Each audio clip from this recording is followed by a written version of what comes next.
International forum for promoting homeopathy द्वारा आयोजित इस दैनिक वेबिनार की हिंदी श्रृंखला में मैं डॉक्टर नेहा कक्कड़ यहाँ पर उपस्थित सभी डॉक्टर्स का स्वागत करती हूँ। और आज का सेशन स्टार्ट करने से पहले हम एक छोटी सी साइलेंट प्रेयर करेंगे। तो आईएफपीएच द्वारा आयोजित इस दैनिक हिंदी वेबिनार श्रृंखला में आज हमारा 592 वा सेशन है, 552 सेशन है हमारा। और आज की हमारी जो गेस्ट स्पीकर हैं वो है एमडी स्कॉलर और गोल्ड मेडलिस्ट डॉक्टर पवित्र गौड़। डॉक्टर पवित्र गौड़, आपका बहुत बहुत स्वागत है आज के सेशन में। प्लीज अपना thank you video. So much ma'am. Yes ma'am. Okay. Hello doctor Pavitra. Hello ma'am. हाँ जी। तो डॉक्टर पवित्र का एक छोटा सा मैं इंट्रो देना चाहूंगी। ये एमडी स्कॉलर हैं और गोल्ड मेडलिस्ट जीत चुकी हैं एमडी स्कॉलरशिप के लिए ही। और काफी ओपीडी में एक्यूट और क्रॉनिक कंडीशंस में इन्होंने मैनेजमेंट दिया होम्योपैथिक मेडिसिन से। और स्पेसिफिक वर्क जो किया है इन्होंने वो किया है यूरोलिथियासिस यानी कि किडनी स्टोन्स पे। और अलग अलग पब्लिकेशंस भी इन्होंने पब्लिश और आर्टिकल्स पब्लिश किए हैं, जिसमें से एक दो के मैं नाम लेना चाहूंगी, जैसे कि एमवी विसनागा और teleconsultation in field of homeopathy, hypothyroidism और पैनिक डिसऑर्डर से रिलेटेड इन्होंने आर्टिकल्स प्रेजेंट किए हैं। तो आज का जो डॉक्टर पवित्र का टॉपिक है वह है ऑर्गेनोपैथी एंड होम्योपैथी। उसके ऊपर आज अपने थॉट्स और नॉलेज शेयर करेंगे हमारे साथ। सो डॉक्टर पवित्र, आप स्टार्ट कर सकते हैं स्क्रीन शेयर करना। Yes ma'am. Thank you so much, ma'am, for introduction and a warm welcome from my side to all the members. And it's a great opportunity from my side to present on this forum. Ma'am And आज ma'am का मेरा sorry yes ma'am, ma'am. Hindi बोलिए please. yes ma'am, ठीक है। तो आज का जो टॉपिक है वो है ऑर्गेनोपैथी एंड होम्योपैथी। तो टू बिगिन विथ वाई कि मैंने ऑर्गेनोपैथी और होम्योपैथी ही क्यों चूज किया। तो जब मैं अपना एमडी में एज अ रिसर्च स्कॉलर, मतलब अभी मैं परस्यू कर रही हूँ, मैं एमडी पार्ट 2। तो जब मैं रिसर्च कर रही थी तो I was working upon urolithiasis. तो उसमें मैंने देखा कि कुछ ऐसे स्पेसिफिक रेमेडीज हैं जो एक स्पेसिफिक पार्ट को अफेक्ट करते हैं। वो यूजुअली रेयर ड्रग्स होती है जिनके बारे में हम लोग ज्यादा जानते नहीं है, पढ़ते नहीं है। उसके लिए एक स्पेसिफिक टर्म था जो मेरे लिए नया था, क्योंकि बीएचएमएस में मैं कभी इसके अक्रॉस नहीं आई। And that is organopathic drugs, organopathy. तो मैंने जब इसके बारे में देखा, खोजा, तो मुझे ऑर्गेनोपैथी एक अलग ही डिफरेंट फील्ड मिला। मतलब ऑल्दो होम्योपैथी एक बड़ा फील्ड है, ऑर्गेनोपैथी एक पार्ट है। तो जब मैंने इसके बारे में पढ़ा, आई केम अक्रॉस कि काफी सारे स्टॉलवर्ड्स ने इसके बारे में बहुत पहले बता दिया था। आज के टाइम में हम लोग डिफरेंट काइंड ऑफ प्रैक्टिसेस करते हैं, बट द मोस्ट जो मोस्ट रिकग्नाइजेबल प्रैक्टिस है वो कॉन्स्टिट्यूशनल मेडिसिन पे हम लोग करते हैं वर्क। कई लोग ऑर्गन स्पेसिफिक मेडिसिन पे भी काम करते हैं कि एक स्पेसिफिक मेडिसिन दे दिया एक ऑर्गन पे काम करता हुआ, और उस चीज को लेकिन कोई एक टर्म एक स्पेसिफिकली हम नहीं बता पाते हैं। तो दैट इज ऑर्गेनोपैथिक, जो मैंने जितना पढ़ा। तो to begin with, by Edward Merin. Edward Merin, जो कि जिनका मैं एक जर्नल पढ़ रही थी, तो उन्होंने भी लिखा था the curative powers of medicine are therefore grounded upon the faculty which they possesses of creating similar symptoms to those of disease itself. अब ये एक बेसिक प्रिंसिपल है होम्योपैथी का, like cures like, similia similibus curentur. तो इसी के basis पे हम लोग मेडिसिन प्रेस्क्राइब करते हैं, जो एक बेसिक प्रिंसिपल है होम्योपैथी का। नाउ होम्योपैथी एक ब्रॉडर टर्म हो गई, उससे रिलेटेड कॉन्स्टिट्यूशनल हो गया जो हमें पता रहता है, सिम्टोमैटिक हो गया जो हमें पता रहता है, ऑर्गेनोथेरेपी एंड ऑर्गेनोपैथी ये दो टर्म्स हैं जो आज हमें डिस्कस करने हैं। एंड आई होप ये at the end of the webinar आप लोगों को मैं समझा पाऊँ जो भी मेरे व्यूज है रिगार्डिंग दिस थिंग, और जो भी स्टॉलवर्ड्स ने इसके लिए बात किया है। कॉन्स्टिट्यूशनल मेडिसिन देखा जाए तो एक तरीका का लंबा प्रोसेस रहता है जिसमें हम केस टेकिंग करते हैं। केस टेकिंग एक proper case taking, not a short और नॉट अ सुपरफिशियल तरीके का नहीं, एक लंबा बड़ा केस टेकिंग जिसमें प्रेजेंटिंग कंप्लेंट्स होती है, उसके बाद हिस्ट्री ऑफ प्रेजेंटिंग कंप्लेंट्स होती है, पास्ट हिस्ट्री होती है, फैमिली हिस्ट्री होती है, मेंटल जनरल्स, फिजिकल जनरल्स के सब पार्ट्स। फिर उसके बाद हम जाकर के एक टोटालिटी बनाते हैं जिनको हम टोटालिटी ऑफ सिम्टम्स कहते हैं।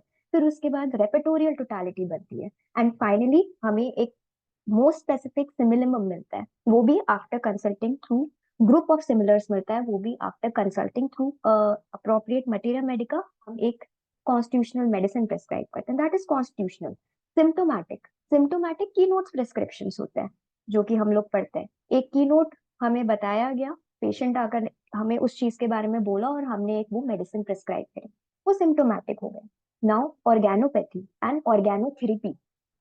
ऑर्गेनोपैथी बहुत सुपरफिशियल केस टेकिंग के साथ पेशेंट आता है, जिसके हम बहुत बहुत कम टाइम पे, बहुत कम हमारे पास प्रेजेंटिंग डेटा रहता है, और एक स्पेसिफिक ऑर्गन, वीकेंड ऑर्गन जो होता है वो अफेक्टेड रहता है, और उसके बेसिस पे अगर हमें नॉलेज है ड्रग्स का, पैथोजेनेटिक इफेक्ट्स हमें ड्रग का पता है, तो हम वो एक पर्टिकुलर मेडिसिन प्रिस्क्राइब कर सकते हैं उस एक अप्रोप्रिएट ऑर्गन के लिए। बट नेवरदलेस अगर हमें देखा जाए तो कॉन्स्टिट्यूशनल मेडिसिन की तरफ आना ही पड़ेगा। इनिशियल अप्रोच एक तरीके से देखा जाए तो प्रिस्क्राइब करने के लिए कॉन्स्टिट्यूशनल एंड अप्रोच रहेगी ही, to cure the patient constitutionally.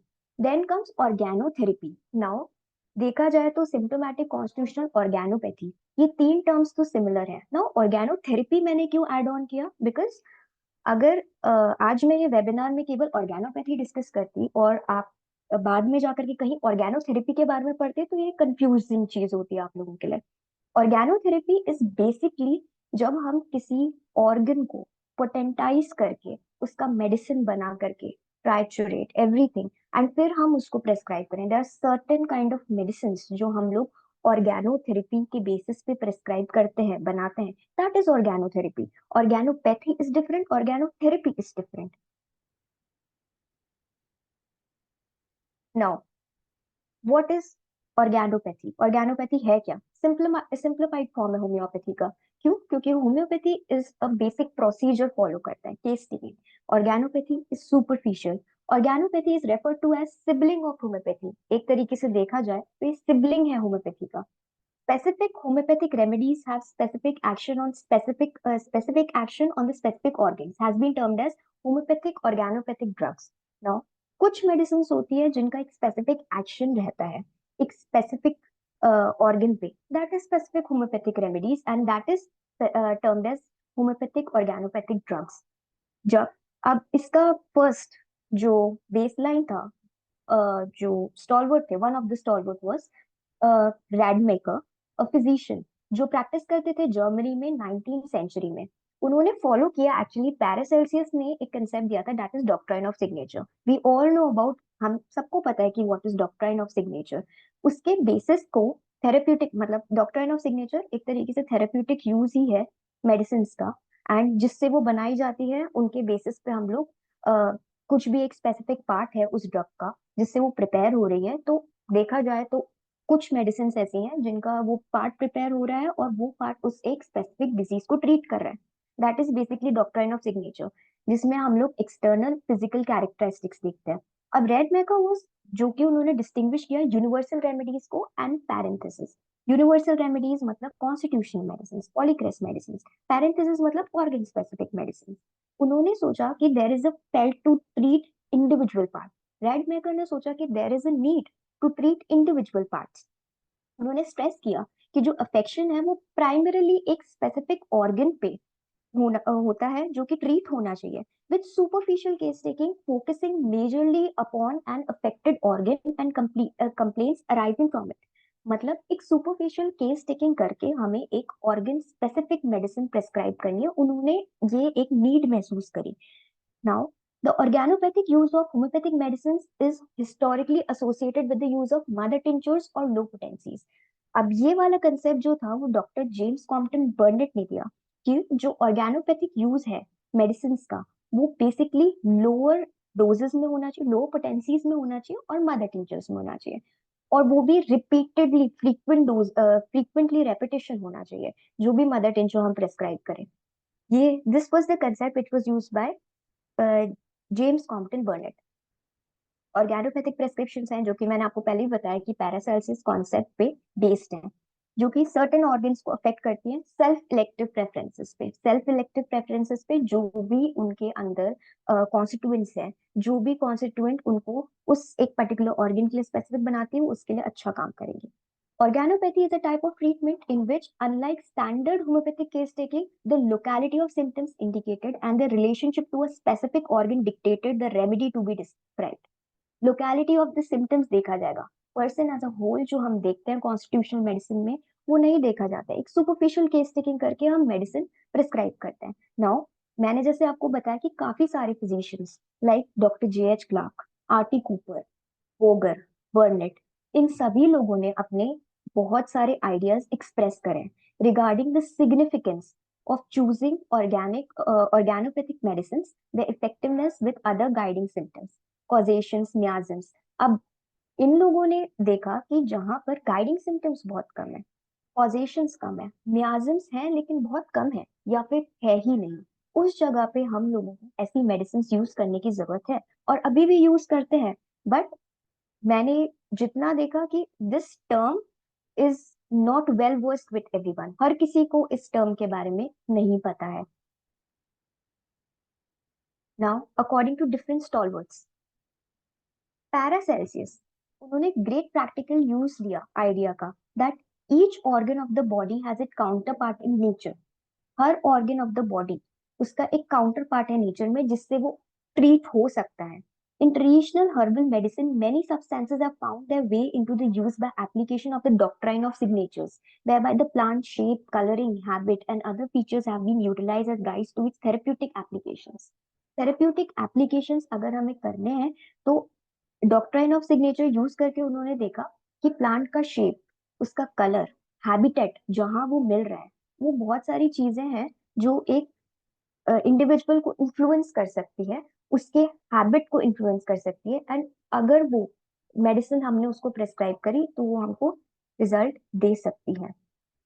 Now रेडमेकर, जो कि जर्मनी में प्रैक्टिस करते थे, मैंने आपको बताया था, उन्होंने एक नया रेडिकल अप्रोच निकाला जो कि न्यू रेडिकल अप्रोच जो कि इंट्रोड्यूस किया था हेनिमैन ने एंड हिज फॉलोअर्स ने, जो कि डिस्टिंक्ट था, हेनिमैन से थोड़ा डिस्टिंक्ट था।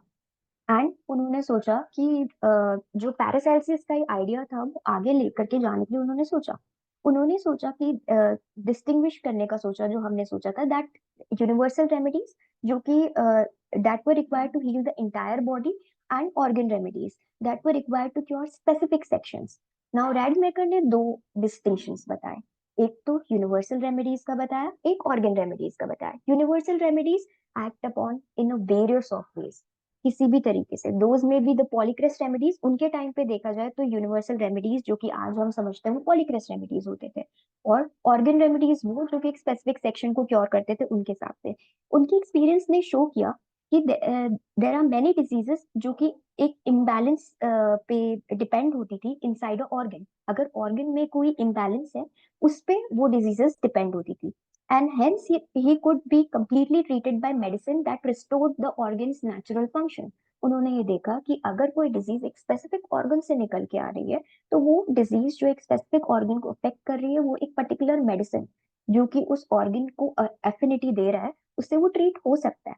तो उन्होंने एम्फसाइज किया दैट जो organ cure that organ cures could only treat the basic illness of the organ in question, and correct determination of the etiology of the organ thickness was critical.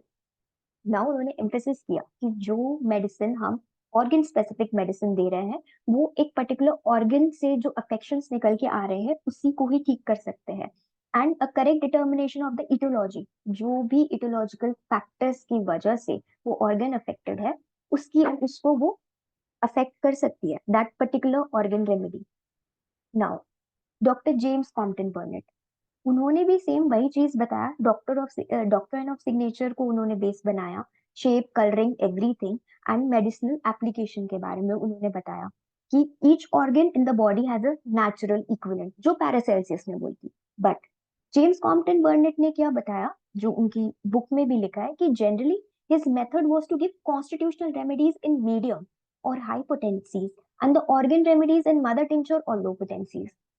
Doctor Compton Burnett ने बताया कि जो constitutional medicine है वो medium या high potencies पे देनी चाहिए, organ remedies in mother tincture और लो पोटेंसीज में देनी चाहिए. He started treatment sometimes with a constitutional remedy and sometimes with the organ remedy according to his assessment of the relative importance in a particular case. अब जो भी relative importance है, आज के टाइम पे भी फिजिशियंस उसी तरीके से ट्रीट करते हैं. कुछ लोग केवल बस कॉन्स्टिट्यूशनल ट्रीटमेंट को प्रायोरिटी देते हैं, कुछ लोग दोनों तरीके का ट्रीटमेंट करते हैं. एंड जेम्स कॉम्पटन बर्नेट ने भी अपने टाइम पे दोनों तरीके के ट्रीटमेंट को वेल किया. और उस तरीके से उन्होंने देखा कि जहां जिस जिस ट्रीटमेंट की जरूरत थी, जहां कॉन्स्टिट्यूशनल ट्रीटमेंट की जरूरत थी, वहां उन्होंने कॉन्स्टिट्यूशनल ट्रीटमेंट दिया. जहां ऑर्गन रेमेडी की जरूरत थी, वहां उन्होंने ऑर्गन रेमेडी को प्रेस्क्राइब किया.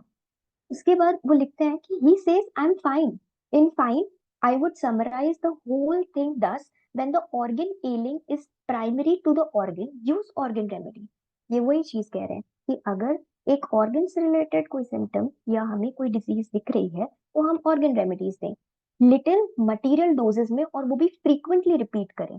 Where the organ, frequently repeat करना है, मटीरियल डोजेस में देना है. Where the organ ailing is of a piece pathologically with that of the organism, use the homeopathic simillimum in high potency, infrequently repeated.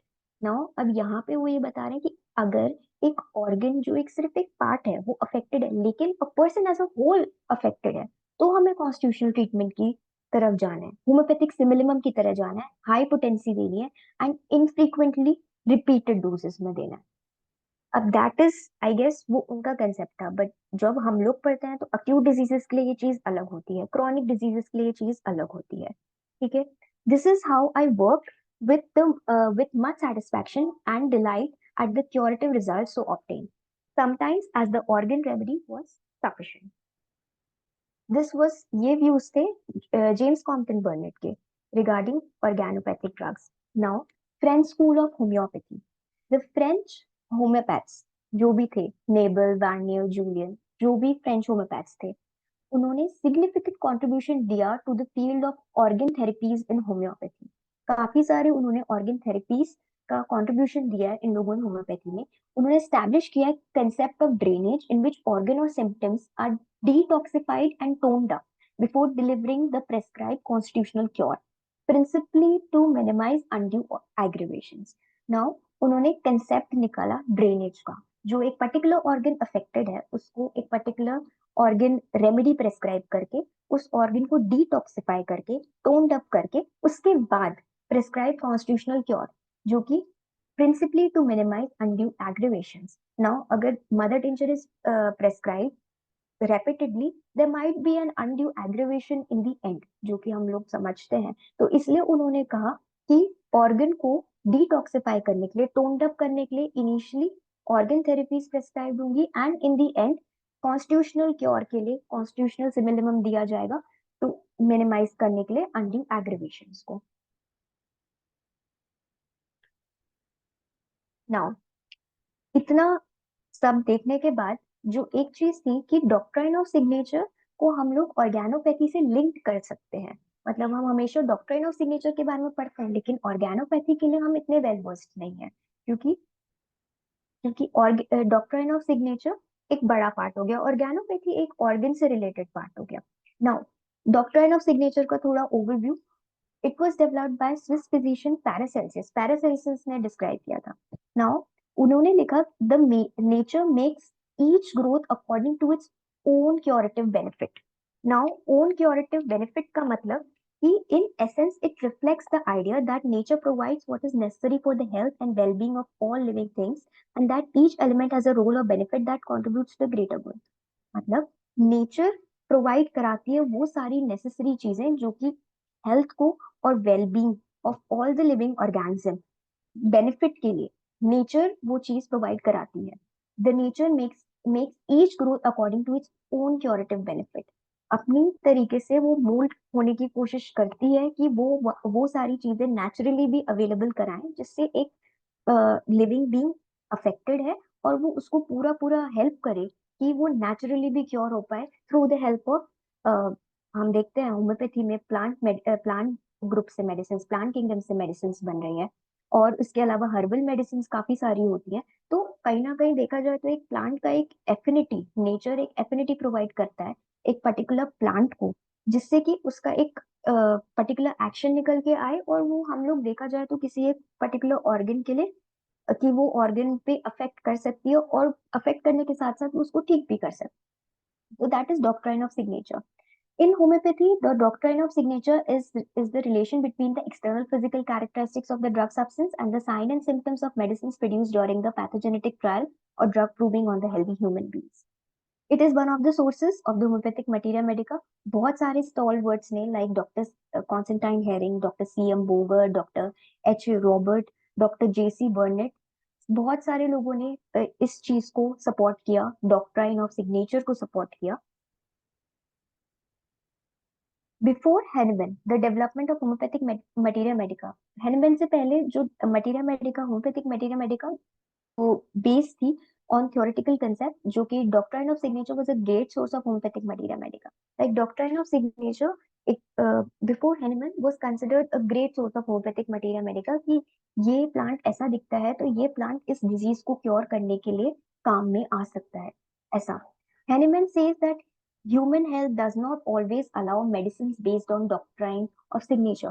फिर उसके बाद हेनमन ने कहा कि जरूरी नहीं है कि डॉक्ट्राइन ऑफ सिग्नेचर के थ्रू जो मेडिसिन हम लोग प्रेस्क्राइब करें वो हमेशा मेडिसिन, वो हमेशा ह्यूमन हेल्थ को benefit they. Only the drugs which after drug proving, मतलब आप हर हर जो भी प्रेजेंट नेचर में चीज है उसको आप डॉक्ट्राइन ऑफ सिग्नेचर मान करके आप ड्रग प्रेस्क्राइब नहीं कर सकते, अनटिल और अनलेस जो ड्रग प्रूव हुई है ड्रग प्रूविंग में ऑन हेल्दी ह्यूमन बीइंग, जो कि रिवील कर रही है द ओरिजिनल मेडिसिनल प्रॉपर्टीज, जो कि वेरी सिमिलर है in morbid state, that can be administered for the ideal cure. जो भी ड्रग वेल प्रूवन है उसका अगर हमें आप ऑन हेल्दी ह्यूमन बीइंग, उसके अगर हमारे पास डिटेल लिटरेचर है और अगर हम उसको प्रेस्क्राइब करते हैं, then only we can consider it a drug that can, वो ड्रग उस डॉक्ट्राइन ऑफ सिग्नेचर के थ्रू उस पर्टिकुलर ऑर्गन को अफेक्ट कर सकती है और वो ठीक भी कर सकती है.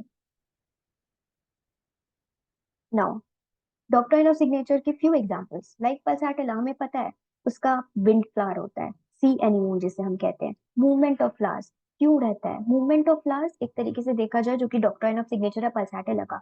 चेंजेबिलिटी ऑफ पल्साटिला जो कि परसिस्टेंट रहती है, चेंजेबिलिटी बहुत मार्क्ड, जैसे उसका मूवमेंट रहता है फ्लावर का. उसके बाद Lachesis, snake is fretful, suspicious, distant tongue, patient is additionally same. Lachesis के दो मेन चीजें होती है, जेलिसी एंड सस्पिशियसनेस. जिस तरीके से स्नेक होता है, फ्रेटफुल होता है, बहुत डरता है, सस्पिशियस रहता है, डिस्टेंडेड टंग रहती है, ट्रेम्बलिंग टंग रहती है, उसी तरीके का पेशेंट होता है lachesis. Chelidonium, yellow juice, useful for jaundice. Usually chelidonium हम लोग लिवर रेमेडी करके करते हैं. अदर लिवर रेमेडीज लाइक कार्डिस मैरियानस हो गया, चेलिडोनियम हो गया, ये सारी मेडिसिन हम लोग देखा जाए तो हम लोग एज ए लिवर रेमेडी कहते हैं, तो एज अ ऑर्गन स्पेसिफिक हम लोग इनको कंसिडर करते हैं. फिर calcarea carb, calcarea carb it is a hard shell to secure the delicate body. Patient is delicate and needs to be assured. एक डेलिकेट शेल की तरह पेशेंट रहता है जो कि अश्योर्ड रहता है. कैलकेरिया कार्ब, मैग्नीशियम, कैलकेरिया का मैग्नीशियम एंड बराइटा का, इन लोगों में ऑफन वाली फीलिंग जो मैग्नीशियम में बहुत ज्यादा मार्क रहती है, वैसे ही कैलकेरिया का आपका बहुत delicate and secured type of person रहता है. इसके अलावा यूफ्रेशिया, अब ये बहुत कॉमन एग्जाम्पल है जिसमें हम डॉक्ट्राइन ऑफ सिग्नेचर में इसको पढ़ते हैं, कि जो उसका ब्लैक स्पॉट्स होते हैं कोरोला के, वो रिसेंबल करते हैं प्यूपल का. यूजफुल जो कि आई सिम्टम्स के लिए हम यूजुअली यूफ्रेशिया देखते भी हैं. Acrid coryza. नाउ अब एक ओवरव्यू देने के बाद ऑर्गेनोपैथिक ड्रग्स का, कि क्या हो सकती है, कहाँ से इसका ओरिजिन हुआ, कौन कौन से स्टॉलवर्ड्स थे, एंड क्या हम ऑर्गेनोपैथिक ड्रग्स को किस तरीके से यूज कर सकते हैं, कब नहीं कर सकते हैं, क्या डिफरेंस है ऑर्गेनोपैथी में, कॉन्स्टिट्यूशनल में, सिम्टोमैटिक में, ऑर्गेनोपैथी में. उसके बाद हम लोग क्या क्या इंडिकेशंस के बेसिस पर ऑर्गेनोपैथिक ड्रग्स प्रेस्क्राइब कर सकते हैं. तो जो बेसिक इंडिकेशंस हैं Indications of using organopathic drugs in the treatment must be known for the prescription. Firstly, the symptomatology must revolve around a particular dysfunction or a weakened organ. Particular dysfunction होना चाहिए एक weakened organ का, उसके around ही उसकी symptomatology revolve around करे। ऐसा नहीं है कि हमें जो टोटलिटी सुपरफिशियल जो हम केस टेकिंग कर रहे हैं और जो सुपरफिशियल टोटलिटी हम लोग बना रहे हैं उसमें हम लोगों को काफी सारे सिम्टम्स मिल रहे हैं जो कि एक ऑर्गन तक लिमिटेड नहीं है, वो हमें different different kind of organs मिल रहे हैं, पर्सन एज अ होल वाले ऑर्गन्स मिल रहे हैं। अगर वो हमें मिल रहा है तो ऑर्गेनोपैथिक प्रिस्क्रिप्शन नहीं हो सकते हैं अकॉर्डिंग टू दिस। ठीक है। Secondly, as organ weaknesses is primary obstacle to the recovery, then it should be dealt first. Now, हमेशा कहते हैं remove the obstacles to cure. हमेशा। Now, से पहली चीज ही वो वीकेंड ऑर्गन आ रहा है, जो वीकनेस है ऑर्गन का, एंड वी और हमें उस ऑर्गन की वीकनेस को ठीक करना है, उसको टोन अप करना है बिफोर ट्रीटमेंट। तो हम लोगों को ऑर्गेनोपैथिक ड्रग्स को यूज करने की जरूरत होती है उस टाइम पे। This is one of the indication जब हम लोग ऑर्गेनोपैथिक ड्रग्स प्रिस्क्राइब कर सकते हैं। थर्डली, जो वीकेंड लिंक है must be rectified before and provide the basis for action of constitutional drug. Now, जब हमें दिख गया कि ऑब्स्टेकल ऑफ क्योर, पहला obstacle of cure he organ का वीकनेस है और हमें उसको ही ठीक करना है, तो उसके बाद सबसे पहले हमारी अप्रोच ये होनी चाहिए कि अकॉर्डिंग टू दीज इंडिकेशंस हमारी सबसे पहले अप्रोच ये होनी चाहिए कि वो जो वीकेंड ऑर्गन है उसको टोन अप करना, उसको डिटॉक्सिफाई करना। उसके बाद हम लोगों को कॉन्स्टिट्यूशनल ट्रीटमेंट देना चाहिए पेशेंट को and provide the basis for action of constitutional drug. उसके बाद हम लोगों को एक बेसिस देना चाहिए जो कि एक्शन ऑफ कॉन्स्टिट्यूशनल ड्रग को प्रोवाइड कर पाए। Fourth, judicial application of organopathic drugs is necessary. Now this is very important. Judicial application होना चाहिए organopathic drugs का, frequent repetition होना चाहिए crude drug substance का के लिए, जो डॉक्टर जेम्स कॉम्पटन बर्नेट ने बताया, mother tincture, low potencies, mother tincture, and frequent repetitions. These are the indications for which the organopathic drugs should be prescribed. But there is one more thing, that organopathic drugs जो होनी चाहिए वो frequent repetition तो होनी चाहिए, लेकिन long term repetition नहीं होना चाहिए। long term repetition होगा तो it will harm the body. उसके बाद fifthly, it should be considered in advanced pathology, and lastly to detoxify and tone up the weak organ. Advanced pathological cases में we can give organopathic drugs. Now, Burnett focused on organopathic case taking when Hahnemannian case taking could not come nearer to find a similar one. Now, James Compton Burnett ने organopathic case taking को इसलिए promote किया जब Hahnemannian case taking could not come nearer to find a similar one. Like there are many cases जब हम लोग एक सिमिलम को ढूंढने के लिए बहुत एक एक्सटेंसिव केस टेकिंग करते हैं, but we actually don't know, हमें पता नहीं होता कि जो फर्स्ट ऑब्स्टैकल टू क्योर है that is a particular organ, उसका वीकनेस। तो उन्होंने अपने टाइम पे ये देखा कि हेनिमेनियन केस टेकिंग वर्क ही नहीं कर रही थी to come across a similimum, because जो ऑब्स्टैकल था क्योर का वो एक वीकेंड ऑर्गन था। फॉर दैट थॉट उन्होंने ऑर्गेनोपैथिक ड्रग्स के बारे में अपने जर्नल में भी लिखा, अपनी बुक में भी लिखा है। Fundamental focus was on relationship between the organ remedies, it's action and impact and range of impact. Now, जो डॉक्टर बर्नेट थे उनका फंडामेंटल फोकस था रिलेशनशिप क्या है ऑर्गन रेमेडीज में, उनका एक्शन क्या है और उनका रेंज ऑफ इम्पैक्ट कितना है according to doctor Burnett. Wills the other was on the posology, including the lower potencies or mother tincture. Before the uses of organopathic drugs in the treatment, one must have full knowledge of the physiology and pathology. Now, हमने Organon भी पढ़ा है, knowledge of disease, knowledge of physician, knowledge of physician, knowledge of disease. Knowledge of disease के बारे में वो यहीं से निकल के आया। उन्होंने भी बताया कि before using organopathic drugs one must have a full knowledge of physiology and pathology. अगर physiology and pathological conditions and situations का एक गुड नॉलेज होगा तो एक organopathic drug we can prescribe frequently. Now, organopathic drugs वो rare drugs भी हो सकती हैं जो इतनी वेल प्रूवन मेडिसिन नहीं है, बट जो कि हमारी मटीरिया मेडिका में लिखी गई है। देयर बहुत सारी मेडिसिन हैं जो कि हमारी मटीरिया मेडिका में है, लिखी गई है, बट वो वेल प्रूवन नहीं है। बट अगर हम लोग उनको एज अ ऑर्गेनोपैथिक ड्रग प्रेस्क्राइब करेंगे, तो उन मेडिसिन का हमें फिजियोलॉजी पता होना चाहिए, हमें पैथोलॉजी पता होना चाहिए। तभी हम लोग उस पर्टिकुलर जो ऑर्गन अफेक्टेड है उसका फिजियोलॉजी एंड पैथोलॉजी कंपेयर करके we can prescribe a most appropriate organopathic drug, जो कि हमने पढ़ा था स्टार्टिंग में भी, similia similibus curentur, likes to be treated by the likes. Prescribing technique. Case taking with organopathic medicines focus is considered much more superficial than that of classical homeopathy, as only local symptomatology is considered.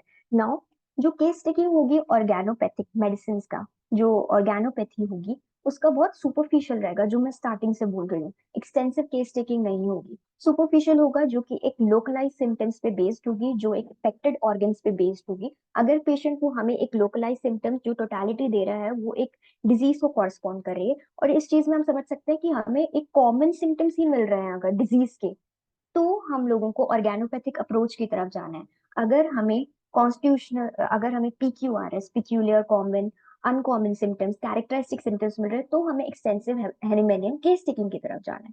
ठीक है। उसके अलावा homoeopathic case taking requires practitioners to have vast knowledge of disease symptomatology and organ function, जो कि हमने पहले भी पढ़ा कि ऑर्गेनोपैथिक केस टेकिंग में हमें वास्ट नॉलेज होना चाहिए फिजियोलॉजी का, पैथोलॉजी का। And this is the reason कि हम लोगों को इनिशियल स्टेजेस में, फर्स्ट ईयर सेकेंड ईयर में ही हम लोगों को फिजियोलॉजी एंड पैथोलॉजी से को रिलेट कराया जाता है, जिससे कि हम लोगों को डिजीज के progression, clinical features, etiological features, इन सब चीजों के बारे में पता रहे, कि आगे जाकर के इफ भी अगर हमें प्रैक्टिस करना है तो हम उस चीज को कंसिडर करते हुए अपना प्रैक्टिस ऑल वेल वर्स कर सके।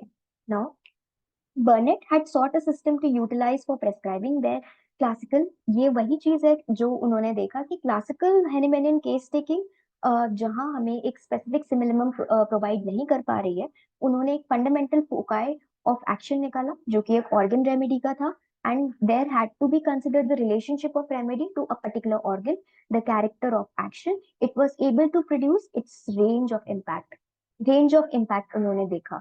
उसके बाद there is posological aspect to organopathy.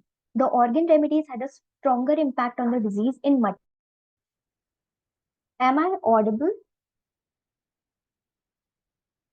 You are audible. You can continue. Okay, sir. Now, starting में हमने बात की थी ऑर्गेनोपैथी एंड ऑर्गेनोथेरेपी की, तो वो भी चीज मैं यहाँ पे एक्सप्लेन करना चाहती हूँ। ऑर्गेनोपैथी हमने पढ़ ही लिया है, स्पेसिफिक ऑर्गन्स या टिश्यूज पे हम लोग एक स्पेसिफिक ऑर्गन या टिश्यूज पे जब एक मेडिसिन को प्रेस्क्राइब करते हैं, दिस उस चीज को हम ऑर्गेनोपैथी कहते हैं, जो कि एक तरीके से सिबलिंग कहा जाता है होम्योपैथी का। The idea is that certain homeopathic remedies have an affinity for a particular organ or the symptoms in the body and can help stimulate the body's self-healing process in those area. Self-healing process in those area अगर हम लोग वो एक particular organopathic drug prescribe करते हैं। In organopathy, remedies are prescribed based on organ involved rather than focusing on overall constitution of the patient. Now, एक particular drug जो हमें एक basic concept तो अब पता चल गया है कि एक स्पेसिफिक ऑर्गन को अफेक्ट करने वाली मेडिसिन अगर हम दे रहे हैं जो कि उसको अफेक्ट करे, उसको टोन्ड अप करे, उसकी वीकनेस को कम करे, तो जैसे कि these remedies are often derived from minerals, plants or other substances that have shown effects on specific organs. Now these remedies जो organopathy remedies है वो यूजली हम लोगों को मिनरल्स से मिलती है, जैसे हमने कैलकेरिया काप के बारे में बात किया, हमने प्लांट से बात किया, लेकिन वो एक डॉक्ट्रिन ऑफ सिग्नेचर के बेसिस पे हमने बात किया था। But there are lot of medicine जो हमें मिनरल से मिलती हैं, प्लांट से मिलती है, और भी अदर सब्सटेंसेस हैं that have shown effects on specific organ, so that is organopathy. Now what is organotherapy? Organotherapy refers to the therapeutic use of animal organs or glandular tissues to treat disease in humans.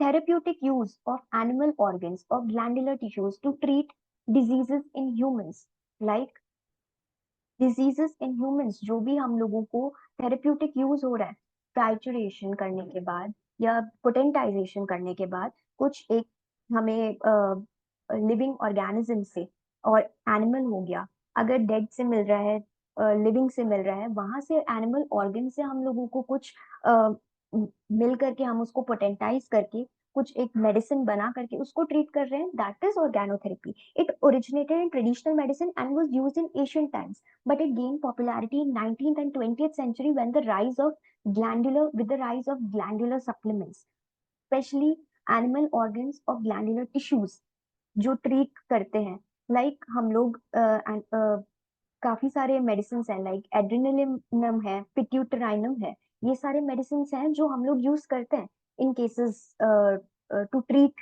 Diseases in human beings. So the principle behind organotherapy is that consuming extracts or products from the healthy animal organs can help stimulate the function of the corresponding human organs. For example, the consumption of thyroid gland extract was once a common treatment for hypothyroidism.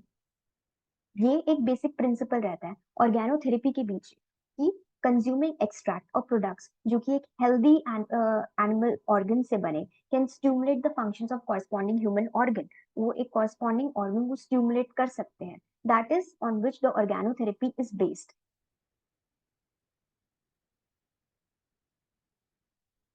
In summary, organopathy focuses on treating specific organs with homeopathic remedies, while organotherapy involves using animal organs or tissues to improve the health of corresponding human organs. Both are alternative approaches to healing that have evolved over time. ये ये दोनों ही alternative approaches हैं जो कि एक homeopathy का ही part है, जो कि इवॉल्व हुए हैं टाइम के साथ. ये पहले भी थी लेकिन पहले इनका कुछ नाम नहीं था या हम इन्हें जानते नहीं थे. हम जानते थे लेकिन हम होम्योपैथी में प्रैक्टिस भी करते हैं उस चीज को, लेकिन हम लोगों को इतना डिटेल्ड लिटरेचर नहीं पता था कि ये कहाँ से निकल के आई, पहले टाइम पे भी ये कैसे यूज होती थी, कौन से स्टॉलवर्ड्स इनको यूज करते थे, कैसे यूज करते थे. नाउ कुछ रिसर्चेस मैं आपके साथ शेयर करना चाहती हूँ जो कि homeopathic constitutional medicine and organopathic drugs को प्रिस्क्राइब करके की गई. नाउ जैसे कि एक ये रिसर्च है जो कि individualize homeopathic and organopathic supportive management, इनको दिया गया sickle cell disorder, blood related disorder जो होता है सिकल सेल डिसऑर्डर, उसमें इंडिविजुअलाइज होम्योपैथिक और ऑर्गेनोपैथिक सपोर्टिव मैनेजमेंट दिया गया. इसका उन्होंने एक केस सीरीज बनाई जो कि उन्होंने पब्लिश कराई एंड ये केस IJRH में पब्लिश्ड है. वहां से ये केस मैंने लिया और जो ये केस था वो 6 पेशेंट पे किया गया था from a particularly vulnerable tribal group in India. जो एक ट्राइबल ग्रुप था वहां से ये केस लिया गया था. ऑब्जेक्टिव, अब जो केस सीरीज था वो देखना था कि क्लिनिकल आउटकम्स क्या होते हैं on prescribing individualized homeopathic medicine along with organopathic supportive medicine in management of sickle cell disorder through the analysis of case studies of 6 patients from a particularly vulnerable tribal group in India that manifest genetic predisposition for the diseases. अब वो एक particular tribal group में किया गया था क्योंकि वो एक particular जो tribal group था वो उस disease के लिए predisposed grouप था सिकल सेल डिसऑर्डर के लिए. तो उन्होंने एक ग्रुप और पेशेंट लेकर के कुछ को उन्होंने कॉन्स्टिट्यूशनल मेडिसिन दिया, कुछ को उन्होंने ऑर्गेनोपैथिक सपोर्टिव मैनेजमेंट मतलब इंडिविजुअलाइज होम्योपैथिक मेडिसिन दिया ही एंड साथ में ऑर्गेनोपैथिक सपोर्टिव मैनेजमेंट भी दिया टू सी कि विच वर्क्स बेटर. तो individualize homeopathic and organopathic supportive management leads to improvement in clinical symptom. उन्होंने ये देखा कि इंडिविजुअलाइज होम्योपैथिक मेडिसिन और ऑर्गेनोपैथिक सपोर्टिव मैनेजमेंट जो दिया गया वो इम्प्रूवमेंट उन्होंने क्लिनिकल सिम्टम्स में 6 पेशेंट्स में उन्होंने देखा. जो लैबोरेटरी रिजल्ट्स थे वो स्टैटिस्टिकली सिग्निफिकेंट थे और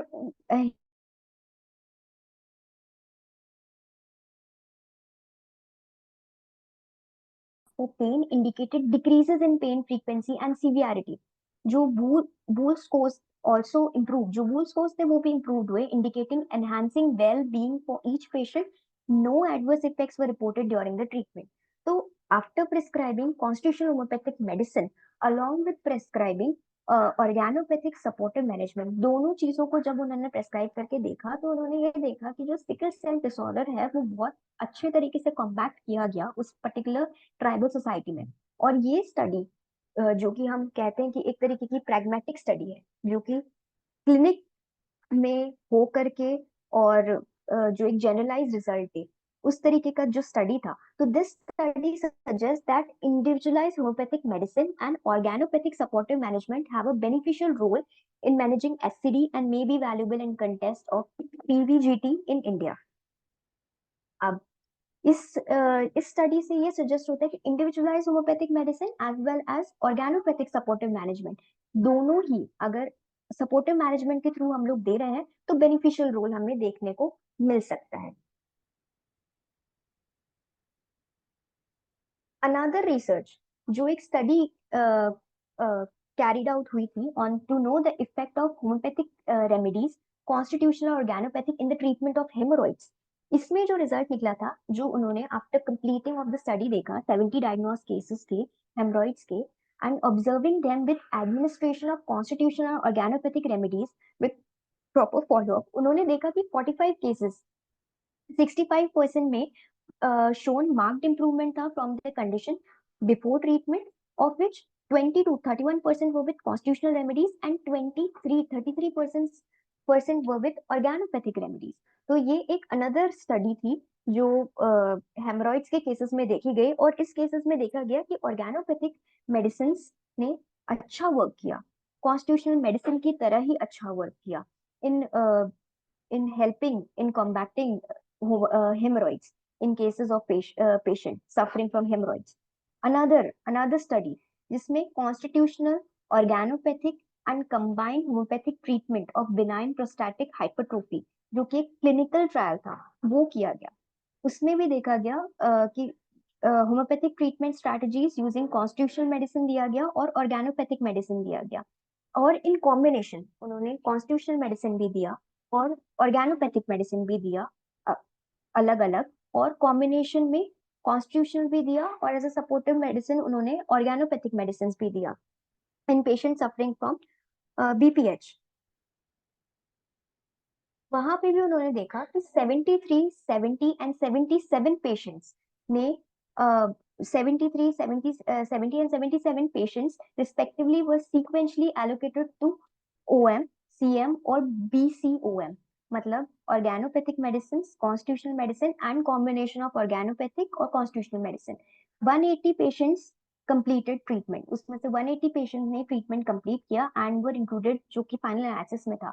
ओवरऑल 85 पेशेंट्स जो थे उन्होंने improvement show किया of subjective symptoms such as frequency, urgency, hesitancy, intermittent flow, unsatisfactory urination, feeble stream, diminution of residual urine volume, but there was no reduction in prostate size.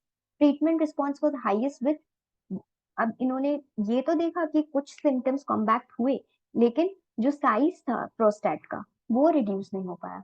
Treatment response में उन्होंने देखा कि constitutional medicine and साथ में ऑर्गेनोपैथिक medicine जब उन्होंने साथ में दी तो उसका रिजल्ट काफी अच्छा रहा, that was 38.24% compared to OM organopathic medicine 31.662% and constitutional medicine that was 30.15%.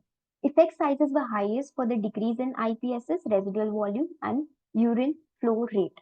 तो after all these researches ये देखा जा सकता है कि अगर हम लोग ऑर्गेनोपैथिक मेडिसिन हम लोग साथ में दे रहे हैं एंड कॉन्स्टिट्यूशनल मेडिसिन भी हम लोग दे रहे हैं तो हम लोगों को रिजल्ट्स देखने को मिल रहे हैं, जो कि ये रिसर्चेस जो रिसेंट में हुई है, काफी सारी रिसर्चेस हैं, these are just of researches, और बहुत कम रिसर्चेस हैं जो यहाँ पे मैं प्रेजेंट कर रही हूँ, but there are other also researches, and सिर्फ रिसर्चेस ऑर्गेनोपैथी पे नहीं है, ऑर्गेनोथेरेपी पे भी काफी सारी रिसर्चेस हैं जहाँ पे वो लोग कॉन्स्टिट्यूशनल ट्रीटमेंट, सिम्टोमेटिक ट्रीटमेंट, ऑर्गेनोपैथी और ऑर्गेनोथेरेपी, हर चीज को मिला करके उन्होंने फॉर्मूलाज के थ्रू ट्रीटमेंट किया है, कैंसर का ट्रीटमेंट किया है, and there are significant good results after treatment with these therapeutic approaches or constitutional approaches.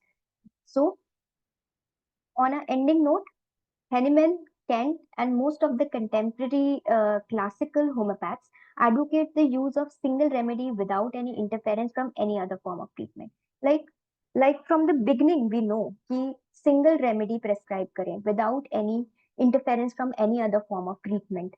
This is ideal, but this is not always attainable, and it is always justified. अब ये जो approach है बहुत पहले की चलती आ रही अप्रोच है, but as we are growing further, as the time is passing by, there are new approaches in homeopathy, and we all need to evolve. मतलब treating a patient through single remedy is definitely an ideal form of treatment. Ideal form of treatment है एक medicine दे करके उसको treat करना, but वो हमेशा attainable नहीं होता। कुछ केसेस होते हैं जहाँ हमें सिमिलम नहीं मिल पाता है, या हम लोग हमारे हिसाब से सिमिलम प्रेस्क्राइब कर रहे होते हैं, लेकिन वो एक्चुअली में वो उस चीज को अफेक्ट नहीं कर रहा होता है, क्योंकि ऑब्स्टेकल टू क्योर तो कुछ और है, एंड हमारा नॉलेज फिजियोलॉजी या पैथोलॉजी को लेकर के बहुत लिमिटेड रह जाता है। तो उस चीज को अटेन करने के लिए I guess we should have a sound knowledge of not only physiology, not only pathology, but also of the drugs. बहुत सारी drugs हैं जो कि usable form में है ही नहीं अभी, मतलब prescribing form में नहीं है। In today's world, we are confronted not only with diseases, acute or chronic, but with a slow intoxication. Intoxication is the introduction of external harmful compounds in the organism. जो कि हम लोग usually बोले slow intoxication होता रहता है, जिसको हम लोग लाइफस्टाइल डिसऑर्डर के बेसिस पे भी हम बोल सकते हैं। स्लो इंटॉक्सिकेशन होता रहता है और एंड में जाकर के एकदम से there is a drastic influence of that thing in the body जब हमारे पास पेशेंट आता है। तो that is not always attainable as per this literature. That is not always attainable with a single remedy. Our vital force is busy fighting the poisons and the diseases with the help of most of our organs. To treat with homeopathy, we introduce an artificial disease that is supposed to displace the natural disease, but it does not do that on its own. The remedy needs the involvement of vital force and the active participation of all organs. That is the purpose of drainage, detoxification, and organopathy. Now, सिर्फ vital force अपना काम करेगा, vital force अपना काम करता है, the instinctive everything it's doing a work, वो अपना काम करता है, बट जब एक्टिव पार्टिसिपेशन उसको बाकी ऑर्गन्स का भी मिलेगा तो उसका एक अलग इफेक्ट रहेगा, और यही एक पर्पस रहेगा ड्रेनेज, डिटॉक्सिफिकेशन और ऑर्गेनोपैथी का। तो on a ending note, detoxification, drainage and organopathy helps कि हम लोगों को कुछ एक सेग्रीगेशन दे देती है, कुछ एक ड्रग्स का सेग्रीगेशन दे देती है, एक प्रिस्क्राइबिंग टेक्निक हमें थोड़ा डिफरेंट दे देती है, डोसेज, पोटेंसी, उन चीज का डिफरेंट एक आइडिया देती है। ऑल्दो होम्योपैथी के अंडर ही ये सारी चीजें आती है, बट सिंस ये टॉपिक थोड़ा सा अलग हो सकता है, इसलिए it was needed to be presented over here, and I'm welcome to all the questions for the webinar.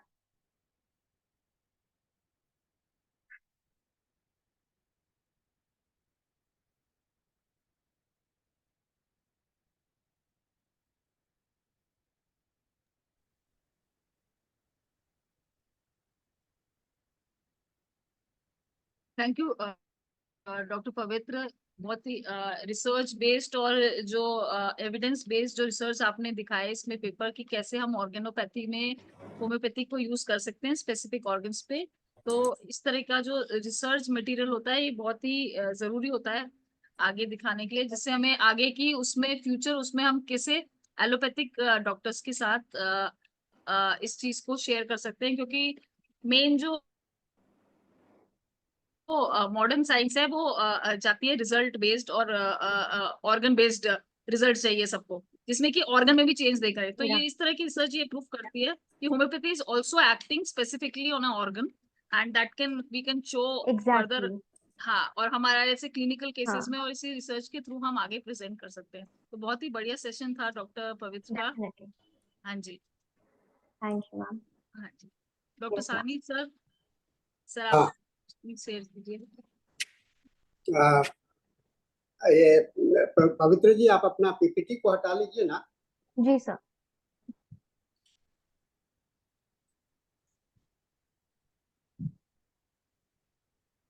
बहुत अच्छा प्रेजेंटेशन है पवित्र जी, और मैं Thank देख you. रहा हूँ कि चैट बॉक्स में भी आपके बड़े अच्छे रिमार्क्स हैं, आप पढ़ लीजिएगा। An excellent ji session, sir. Wonderfully presented, और बाकी सब तो अच्छा है। आपकी मैडम भी Yes, है, sir. सुन रही हैं, और मैडम की Yes, बात sir. से मैं भी सहमत हूँ। आज तनीष अग्रवाल ने कहा है कि ये ग्रेट सेमिनार है, यस सर, और मैं भी पहली बार आपको सुन रहा हूँ, और मुझे लग रहा है कि आप बहुत ही साइंटिफिक अप्रोच और क्लैरिटी ऑफ द माइंड आपके अंदर में है ना। आप इस विषय को कैसे प्रेजेंट किया जाता है, और खास यस सर, करके यस ऑर्गेनोपैथी। सर, ऑर्गेनोपैथी को अक्सर बहुत ही कंट्रोवर्शियल रहा है ना। कंट्रोवर्शियल इस मायने में यस सर, रहा है, कुछ यस लोग यस कहते हैं कि करना चाहिए, कुछ लोग कहते हैं कि नहीं, टोटली ऑर्गन बेस्ड नहीं होता है। हम लोग general symptoms, particular yes symptoms yes करते हैं। लेकिन जहाँ तक कि यस प्रैक्टिकल अप्रोच है, हम लोग और सभी यस सर, स्टालवर्ड्स ने इस बात को माना है यस सर, कि डिजीज का जो एक स्टेबलाइजेशन होता है, एक जो होता है जहाँ आकर के यस सर, प्रेसिपिटेट करता है, जो भी चेंजेस होता है प्रेसिपिटेट करता है, वो पैथोलॉजी किसी न किसी एक यस ऑर्गन सर, पर डेवलप करता है। तो सब्जेक्टिव पैथोलॉजी और ऑब्जेक्टिव पैथोलॉजी, है ना, ये एक इम्पॉर्टेंट वर्ड मैं इंट्रोड्यूस किया। सब्जेक्टिव पैथोलॉजी क्या है? सब दो changes which is the patients are experiencing, है ना, रोगी अपने आप को अनुभव कर रहा है, उसको सब्जेक्टिव पैथोलॉजी कहेंगे। ऑब्जेक्टिव पैथोलॉजी क्या है?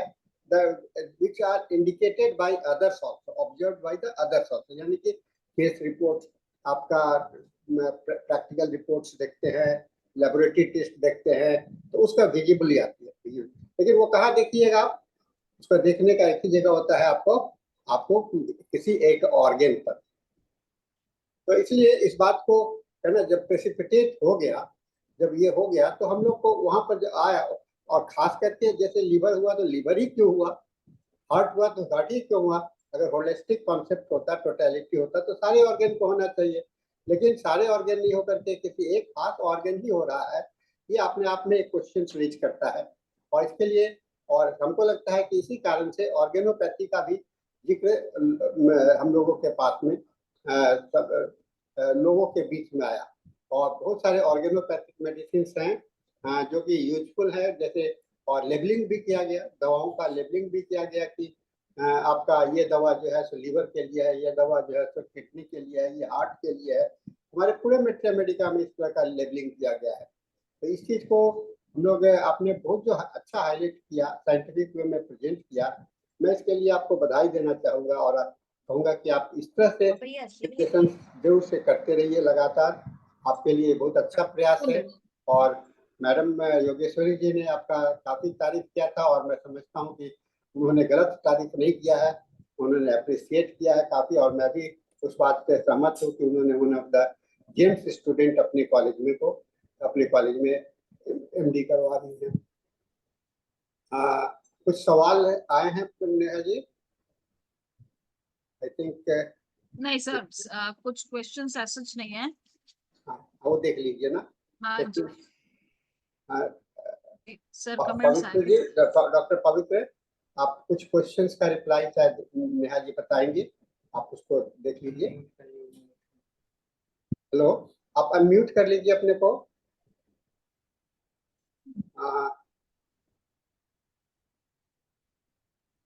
कुछ यस सर, क्वेश्चन कोई पूछना चाहता है डॉक्टर पवित्र से तो पूछ सकते हैं। हम लोगों के पास में 5 मिनट का समय है, हम लोग हाँ इस जी, पर चर्चा कर सकते हैं। तो डॉक्टर पवित्र, आप जैसे जो ये ऑर्गेनोपैथी पे आप लोग कर रहे हैं, तो आपका जो एमडी का टॉपिक है वो भी यही है, या फिर ये सेपरेट उस पे रिसर्च चल रही है? नहीं मैम, मेरा जो एमडी में टॉपिक था वो सोलेनम xanthocarbis को लेके था इन केसेस ऑफ यूरोलिथियासिस। तो ओके एक ऑर्गन स्पेसिफिक ड्रग था, तो मैंने वो कंसेप्ट वहां से पकड़ा और फिर मैंने इसके बारे में काफी पढ़ा। तो then I okay came across की स्टॉलवर्ट्स ने भी इसके ऊपर काफी बात कर रखी है। ओके तो वहां से मुझे I was well versed with this topic okay वहां से। ओके। तो इसमें आपने जैसे यूरोलिथियासिस के ऊपर किया है, तो इसमें और कौन से डिजीजेस आपने इसमें देखे हैं जिसमें एक्शन प्रेजेंट हुआ है? देर इज सोलेनम xanthocarbis के बारे में आप जानना चाह रही हैं? हाँ जी। मेडिसिन के बारे में जानना चाह रही हैं? नहीं नहीं, ठीक है। Disease disease, organ disease, specific okay. Disease. Specific organ diseases, एक हमारे पास कॉलेज ओपीडी में ही प्रिंसिपल मैम के under there was one patient, Gaucher's disease का पेशेंट था, जो कि एक ऑटो इम्यून डिसऑर्डर है जिसमें स्प्लीनोमेगाली मिलती है, स्प्लीन ओके बड़ी हुई मिलती है। उसको ओके हमने कॉन्स्टिट्यूशनल ट्रीट भी किया और उसको हमने ऑर्गेनोपैथिक अप्रोच के थ्रू हमने सियानोथिस भी मदर टिंचर प्रेस्क्राइब किया, and there was okay drastic reduction. Okay उनका जो चीटोटायरोसिडेज एंजाइम था, there was a drastic reduction. तो हमने एक सपोर्टिव थेरेपी भी दिया था उनको, कॉन्स्टिट्यूशनल ट्रीटमेंट भी दिया था, and we were able to help that patient with reducing her sign and symptoms. उनका जो ब्लोटिंगनेस रहती थी, हैवीनेस रहता था, तो हम लोग को काफी अच्छे रिजल्ट्स मिले। तो during the course of MD that was one of the case जो कि मुझे लगा कि हाँ, कि हम लोग एक कॉन्स्टिट्यूशनल ट्रीटमेंट के साथ अगर हम एक सपोर्टिव ट्रीटमेंट जो उसको देते हैं ऑर्गेनोपैथी के साथ, तो पेशेंट बहुत अच्छी तरीके से अपना जो आगे की लाइफ है वो थोड़े कम सफरिंग के साथ रह सकता है, ऐसा है। जैसे हाँ जी, जैसे कि बताया कि ऑटोइम्यून डिजीज, जो ऑटोइम्यून डिजीज जैसे कि माइलोपैथी या फिर जो ये जिसमें जैसे ये मल्टीपल स्क्लेरोसिस, इस तरह के जो केसेस होते हैं यस मैम। उसमें सिम्टोमेटिक और कॉन्स्टिट्यूशनली मेडिसिन अगर हम दे और इवन विद सपोर्टिव थेरेपी, क्योंकि एलोपैथिक ड्रग्स जो है अगर दी भी जाती हैं तो उनका साइड इफेक्ट इतना होता है यस कि मैम। पेशेंट झेल नहीं पाता, क्योंकि ऑलरेडी इम्यूनिटी कॉम्प्रोमाइज्ड होती है। तो उसमें होम्योपैथी और बहुत ही अच्छा रोल प्ले कर सकती है, जिस तरह से आपने बताया ऑटोमेन में स्प्लीनोमेगाली के सिम्टम या इवन अदर सब्जेक्टिव सिम्टम भी होते हैं, उसमें भी यस मैम। काफी अच्छा रिजल्ट मिल सकता है। और कोई क्वेश्चन आगे डॉक्टर पवित्र से पूछना चाहता है तो वो प्लीज पूछ सकते हैं।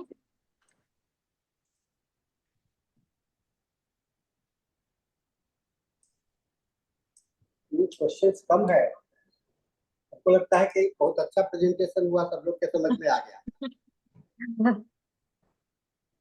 आई विश सर, मेरा नेवरदलेस फर्स्ट। क्वेश्चंस नहीं है, लेकिन सेशन बहुत ही अच्छा था, क्योंकि रिसर्च बेस्ड होम्योपैथी हमेशा एक एडवांटेज लेके चलती है आगे, क्योंकि उसमें एविडेंस और यस रिसर्च मैम। बेस्ड वो आगे की फ्यूचर प्रेजेंटेशन के लिए हमारा बहुत अच्छा टॉपिक रहता है। तो इसमें अगर क्वेश्चंस नहीं है तो इट्स ओके, लेकिन प्रेजेंटेशन बहुत ही बढ़िया था। Thank you ma'am. ये प्रेजेंटेशन के बाद में हम लोग चलते हैं अपने कल के सेमिनार के लिए। कल हम लोगों का एक महत्वपूर्ण दिवस है, जिसे हम लोग डॉक्टर महेंद्र सिंह श्रद्धांजलि वेबिनार है ना। महेंद्र सिंह श्रद्धांजलि है, तो इसमें हम लोग ज़्यादा से ज़्यादा लोग जुड़े। डॉक्टर सुभाष सिंह रहेंगे, डॉक्टर भरत कुमार सिंह रहेंगे, और डॉक्टर रामजीत सिंह का की नोट एड्रेस होगा। कल ये पास्ट प्रेजेंट एंड फ्यूचर है ना। तो ये चूंकि डॉक्टर महेंद्र सिंह के विषय में हम लोग सभी को जानते हैं, वो होम्योपैथी के बहुत बड़े फिलोसफी के बहुत अच्छे ज्ञाता थे, और पिछले कई एक दशक से उनका पुश चल रहा था, उन्हीं के कारण चल रहा था। और खास करके सेंट्रल काउंसिल ऑफ होम्योपैथी में एजुकेशन कमेटी के चेयरमैन होने के साथ में उन्होंने काफ़ी कंट्रीब्यूशन किया है होम्योपैथी को। तो कल हम लोग उनकी श्रद्धांजलि को मनाने जा रहे हैं, और मैं समझता हूँ कि इसके साथ में हम लोगों का ये सेमिनार समाप्त होता है आज का। और मैं पवित्र डॉक्टर पवित्र से रिक्वेस्ट करूंगा कि एक बार फिर आइए, एक इंग्लिश सेशन में भी आप जी इसको सर। प्रेजेंट कीजिए। मैं कल आपसे बात कर लूंगा, आप एक इंग्लिश जी सेशन के सर। लिए प्रेजेंट कीजिए, और इसी सेम जी सर। टॉपिक को, है ना। मैं डेट आपसे कल बात कर लूंगा ओके अगर सर। आपसे लेकर के। तो अब हम लोग इसको क्लोज करते हैं सेशन को। Thank you and blessings to you doctor Pavitra, and be success in life. Thank you so much sir. Neha ji, हम लोग हैंड ओवर करेंगे डॉक्टर अंजनी को। हाँ जी sir. Thank you so much. Thank you doctor Pavitra, दोबारा आइएगा इस सेशंस में और इसी तरह रिसर्च बेस्ड सेशन जी प्रेजेंट सर। करेगा। तो बहुत बहुत धन्यवाद। और अब इंग्लिश सेशन के लिए thanks so much sir. Doctor Anjani Maliakal को हैंड ओवर करते हैं। धन्यवाद।